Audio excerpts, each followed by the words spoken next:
The only people that don't have problems, the only people that don't need to develop resiliency are dead people. Welcome to the Bedros Keuilian Show. Hey, life isn't fair. It never has been. And in fact, if you're looking for the unfair advantage in life when you're facing adversity and hardship, what I'm about to share with you here might give you exactly what you're looking for. Guys, welcome to the Bedros Keuilian Show. My name is Bedros Keuilian, and today I've got a great episode teed up for you, and it is all about the unfair advantage, what I consider to be a superpower where success is concerned, where happiness is concerned, where achieving your life goals are concerned. And at the end of the day, you're on this planet to be successful, happy, and achieve your life goals. However, we also know that life has its inevitable ups and downs, right? We know this.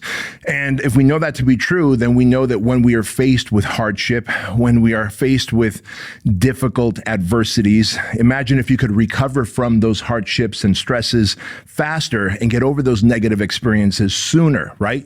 In other words, have a high level of bounce back ability, as I call it. Not quite sure if that's a word, but I think it should be. And so if you want to be able to bounce back from adversity, then, well, guess what? This is something that's going to be very relevant to you. What is this thing that I'm talking about that's such a superpower and that will help you achieve your life's dreams and goals and ambitions? Well, it is resilience, guys. And we're going to talk about resilience because it's not factory installed in anybody.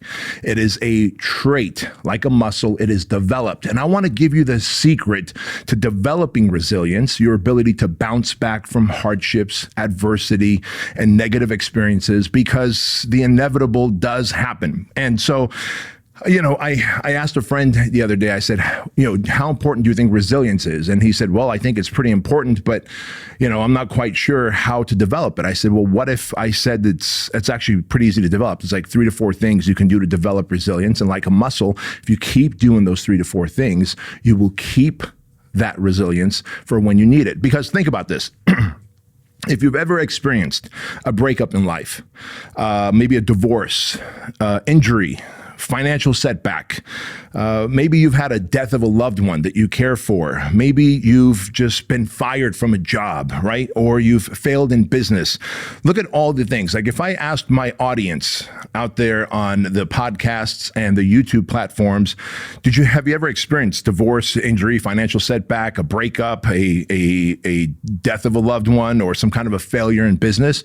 The answer would probably be, yeah, I've probably achieved one or experienced one or at least more of those things. And my dear friend Jason Redmond, retired Navy SEALs, has this great saying. He says, there will be a life ambush for the average American at least 4 to 6 times throughout their life. A life ambush, right? A life ambush is you're going through life and you are doing the things you need to be doing to get by, serve your family, make money, just live.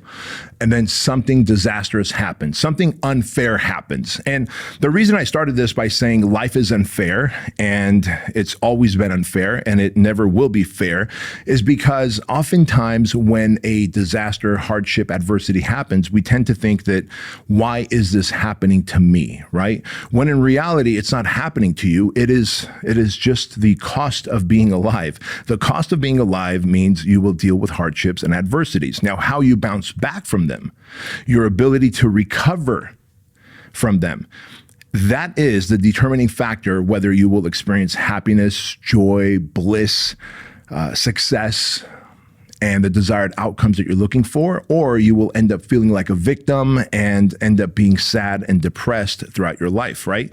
And so I wanted to share this with you because resilient people do recover faster and they get back to the fight sooner. Whatever the fight is, the fight to get back in shape, the fight to have a wonderful relationship, the fight to grow your business, the fight to live a purpose-driven life, whatever it is. But the hardships do come, right? I mean, let me just tell you a personal story. A personal story is, and many of you heard this, but I know we get a ton of new subscribers every single day, so it's worth me sharing this. But in the year of 2023, last year, right? Maybe by the time you're listening to this, it's early 2025, but in 2023, in May, I tore my tricep. I was boxing and I tore my tricep, just a freak accident. And then my mom, for the previous 5 years, was struggling and dealing with dementia, Alzheimer's disease. And in July of 2023, that same year that I tore my tricep, I tore it in May. In July, we put my mom on hospice, in-home hospice. That was in July. In September, my mom passed away.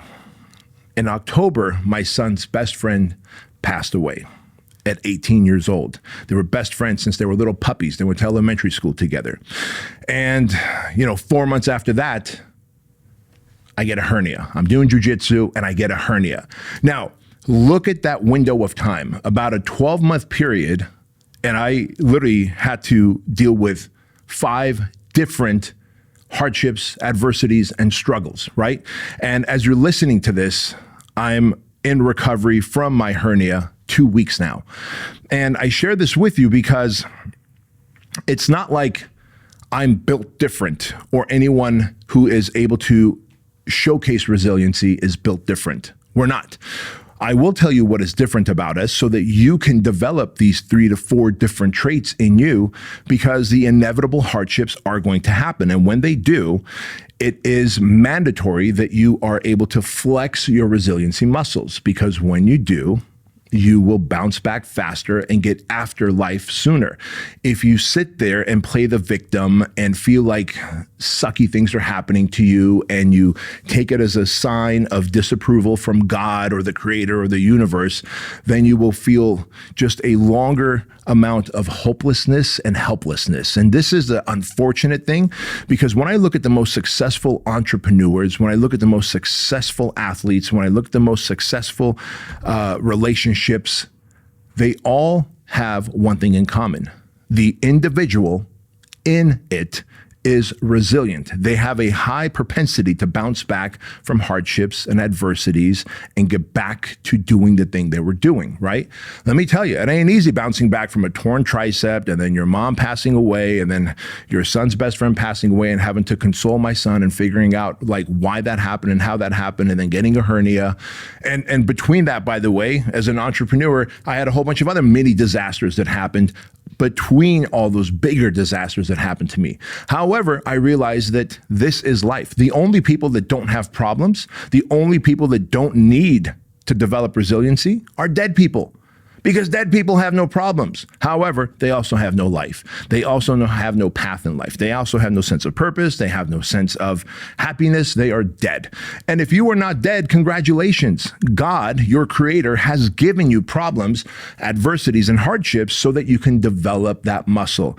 Understand that it is not factory installed. Resilience is not factory installed. You might think it is, because all of a sudden you see a David Goggins, running around on social media and being the hard ass that he is. And you're like, fuck, man, if I had just a drop of his resilience, I'd be badass. Well, if you've ever read his books, wonderful books, by the way, highly recommend you get both of David Goggins' books. He talks about all the hardships that he's had to deal with in life, both as a child and as an adult, where he was fat, he was unhappy, he was basically disrespecting his body. And one day he decided that I'm going to be different.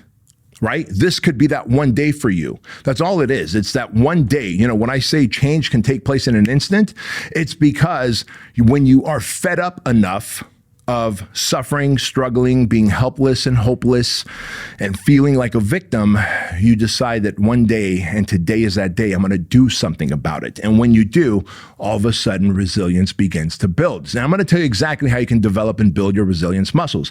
But I need you to understand something. We all know what IQ is, right? IQ is intelligence quotient. And if you have a high level of IQ, hey, that's great. You're smart, you're intelligent, you can work through mathematical problems or engineering problems pretty well. And if you have a high EQ, emotional quotient, that's cool too. That means you are more emotionally tuned in to yourself and to others. What people don't really talk much about is AQ, adversity quotient, which means how much adversity and hardship can you deal with, can you handle, overcome, and get back up. In other words, a person that has a high level of AQ, right, adversity quotient, has a greater amount of bounce back ability in their life. And if you think about that, if you can bounce back from the hardships, then all of a sudden you're in a position to go and dominate life again. So what are the things that we need to develop so that we can have a higher level of resiliency in our life? Allow me to get a little shot of my Truline. Hey guys, quick interruption to the Bedros Keuilian Show. I took some time to go to the local juice stores here in town, and I bought all these different ginger, turmeric, and wellness shots. Now, they range anywhere from $3.69 all the way to $4.05. And to be honest with you, they all suck. Why? Because they do not have anywhere near the wonderful ingredients of the Truline Wellness Shot. First of all, to build your immune system and keep your immune system strong, Truline Wellness Shot is packed with vitamin C, vitamin D, and zinc. And also to help you fight off inflammation, it is packed with turmeric, ginger, and black pepper. And to keep you hydrated, Truline Wellness Shots have sodium, potassium, and magnesium. This is the ultimate morning supplement. Just take one packet, pour it in 4 ounces of water, and shoot it, and you're good to go. Best of all, $1.69 per packet instead of twice the price of those other inferior ones. I want you to get 50% off your first 30-day supply. So go to Truline.com, use my name, Bedros, and you can get 50% off plus free shipping, a 30-day money-back guarantee, and $1 gets donated to Shriners Children's Hospital. Best of all, if you like the Truline Wellness Shots, and I know you will, like thousands of other people who are part of the Truline tribe, every month we'll send you a new supply at 20% off, free shipping. So go to Truline.com, use my name, Bedros, and get your 50% discount code before it goes away. Back to the show. Depression is hopelessness and helplessness. Resilience is the opposite, knowing that you have what it takes to bounce back and overcome. I'll say that again, and this is right out of 2005 study, a research study that said depression is hopelessness and helplessness, and resilience is the opposite. So that if we know that if we are depressed, it's because we feel hopeless and helpless, and the way out of that state of depression is to be able to develop resilience, because we know then resiliency gives us a choice. What do we know about resiliency then? Well, we know that the type of people who are most resilient, and by the way, they're not born this way. This is not like they are factory installed habits or personality types. Resiliency is a trait, and you can develop traits like the trait of being lazy or the trait of living in urgency, the trait of being a problem solver, or a trait of pointing to problems and dwelling on them and sitting on them, right? And so we know, number one, that the most resilient people are people who are proactive. In other words, they are problem solvers. To them, they understand that everything is solvable. So that's a mindset shift, right? The mindset that, man, something happened, this sucks, so-and-so died, I got divorced, they broke up with me, I got fired, I lost X amount of dollars, my business failed, I got injured, this sucks, I'll never be whole again. That is hopelessness and helplessness. That is the sad and pathetic, depressed person. The resilient person says, you know what, I'm going to be proactive in this, and I'm going to understand the fact that this is solvable and that everything has a solution to it, and it is my job to be a problem solver. That is a really good thing to know about yourself. The second thing is to embrace and expose yourself to discomfort regularly, right? Because if you can expose and embrace yourself to discomfort regularly, and the discomfort can show up in many ways, by the way. It could literally just be every morning, like my son Andrew, every morning since I could remember, since I told him about, ice baths and cold water, he just takes a cold shower. Every morning he takes a cold shower. And then at night when we're hanging out together, if we go in the hot tub together, before we get out of the pool or out of the hot tub, we'll both jump in the cold pool. And these days in Southern California, it's actually pretty cool. Like that water temperature is kind of in the mid 50s. And so when you're going from a 104 degree hot tub to a 53, 54 degree pool, it is pretty cold, and we stay in there for a couple minutes and then we come out. It is this constant and consistent exposure to hardship, right? Working out consistently is hard. Eating a clean diet is hard. It is hard to wake up an hour earlier than everyone else in your family. It is hard to do a gratitude journal, a meditation every morning. These are things that you're like, see, notice I'm not saying go out there and do 1,000 burpees every day, right? It is just putting yourself in a state of discomfort. Getting out of a state of easy living will expose you to discomfort. Discomfort begins to dial up your thermostat for resiliency, how much hardship you can deal with, right? One thing I'm doing right now, I'm in the process of writing my next book. And in the process of writing my next book, I've made it a condition of my morning routine that I will write 1,500 words every single morning in my book. Now, is it hard? Absolutely. Because some mornings I feel like I've got writer's block. Other mornings I feel like I'm absolutely like just flowing great information.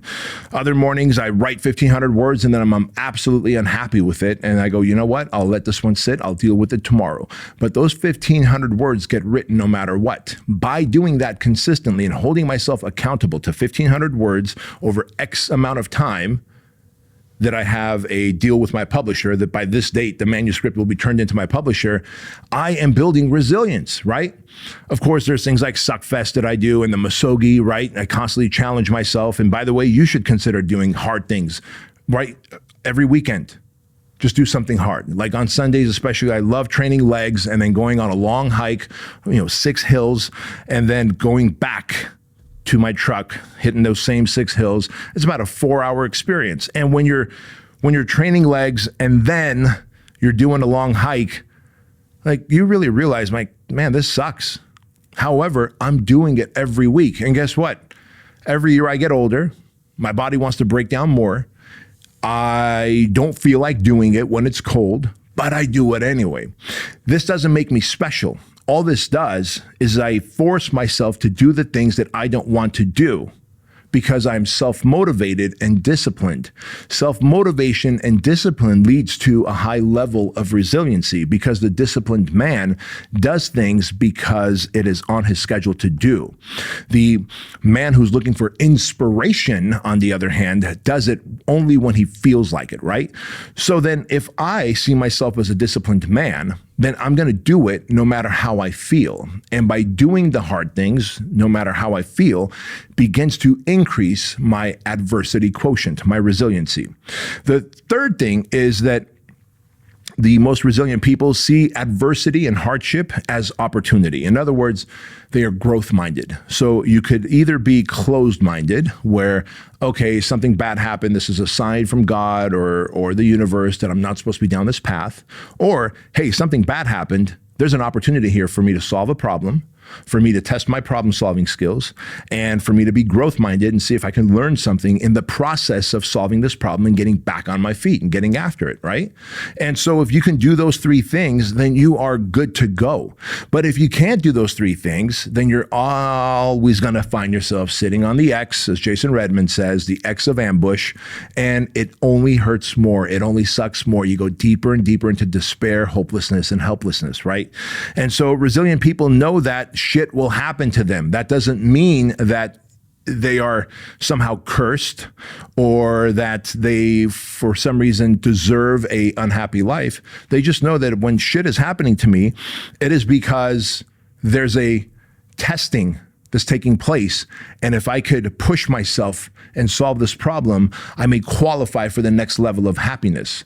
You've heard me talk about the episode where I talk about the bear and the dragon, right? The bear is external resistance and the dragon is internal resistance, right?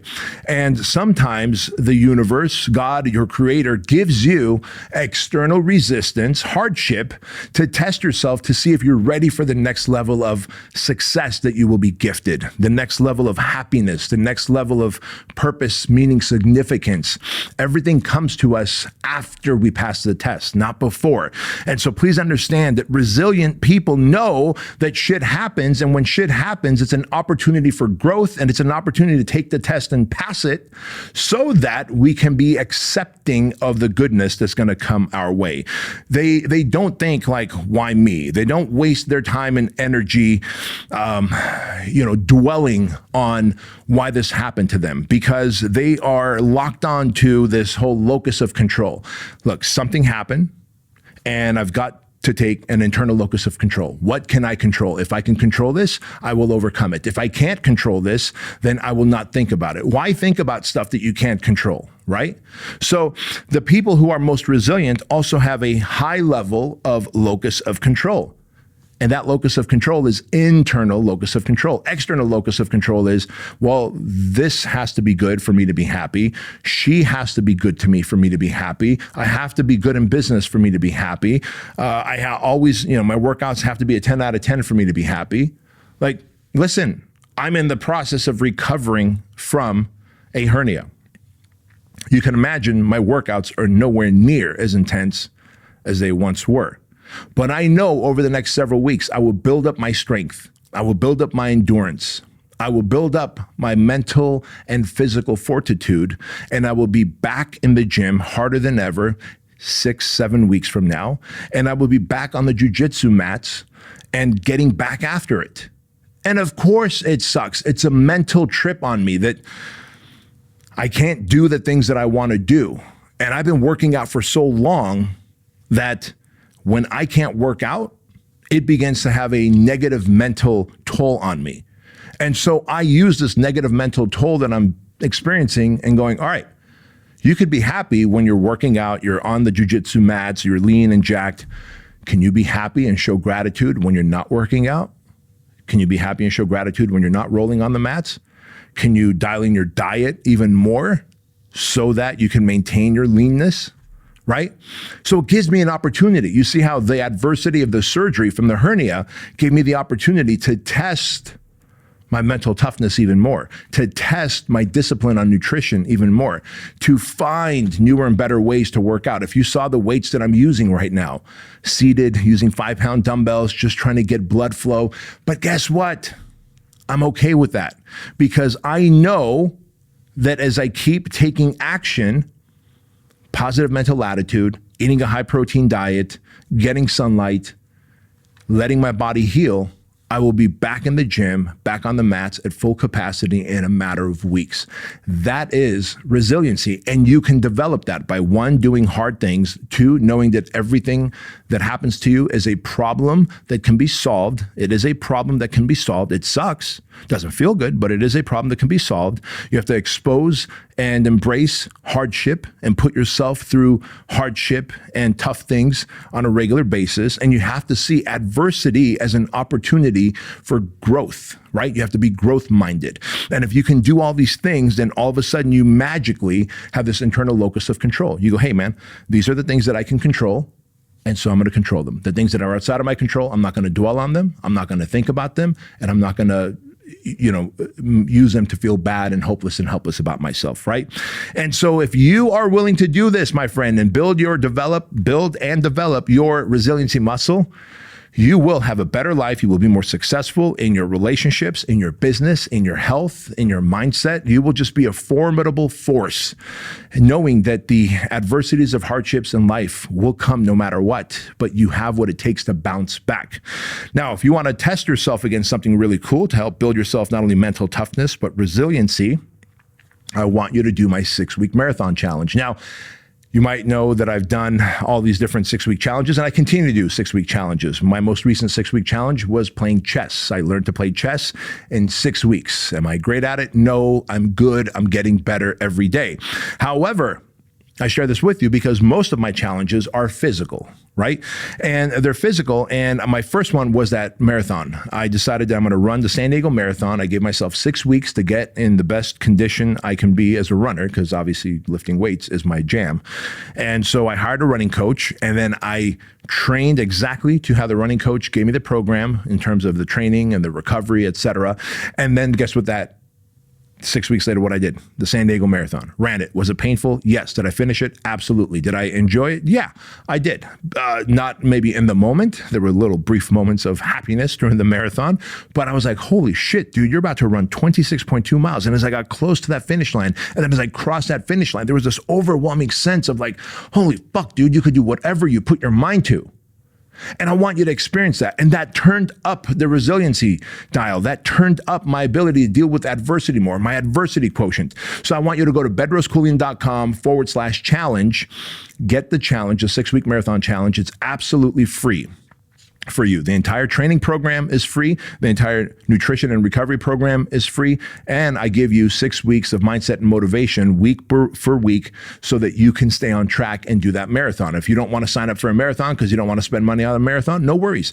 Get in your car, drive 13.1 miles one way and then 13.1 miles the other way. And there's your 26.2. There's your marathon. So it will cost you exactly $0 to do the 6-week marathon challenge.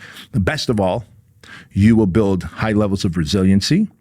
You will find ways to solve the problems of not getting after it, because if you know that on this date, I'm going to go run this marathon no matter what, you will find ways to get over the cold. You will find ways to get over the rain and the snow. You will find ways to I didn't sleep well, but I'm going to go train anyway, because that's what it takes. It's problem solving. And when you're able to solve these problems, you become more resilient and more resourceful and more relentless human. And the resilient, resourceful, and relentless human is unstoppable. Guys and gals, if you got any value from this episode, I would love for you to subscribe if you're watching this on YouTube, and please leave a comment and like. And of course, if you're across any of the social or the podcast platforms, I should say, like Spotify and iTunes, your review and a comment would mean a lot. Thank you so much for watching this episode. And remember this, that average is the enemy, that success is your responsibility, and change can take place in an instant if you are willing to flip the switch. I'll see you next time.